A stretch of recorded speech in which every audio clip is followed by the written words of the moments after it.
व्यक्ति को बार बार सर्दी जुकाम हो जाता है, छींक का संक्रमण बार बार रहता है, जैसे कि सुबह उठते ही छींकें चालू हो जाती है, रात को सोते समय पर छींक चालू हो जाती है, तो ये एलर्जी होती है। इसके लिए आप एक ऐसी रेमेडी कर सकते हैं जिससे जड़ से बिल्कुल सही हो जाए। किसी भी मौसम के अंदर आप पुदीना को ले आइए, उसकी पत्तियों को साफ करके धो करके उनको सुखा लीजिए। सूखी हुई पत्तियां भी काफी औषधि में काम आती है, और अगर आपकी गीली पत्तियां होती है, ताजा पत्तियां होती है, तो यह भी बहुत सारी बीमारियों को खत्म करती है।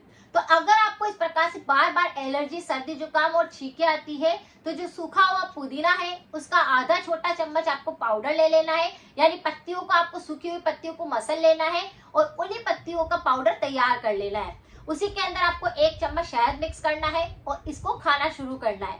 बस इसको नियमित रूप से अगर आप लेंगे तो आपकी एलर्जी बिल्कुल जड़ से खत्म हो जाएगी। जो बार बार छींकें आती है, चाहे धूल मिट्टी की वजह से आती हो, चाहे किसी खाने की वजह से आती हो, या आपको किसी प्रकार की और एलर्जी हो, सारी एलर्जी बिल्कुल सही हो जाएगी। तो इस उपाय को आप कर सकते हैं।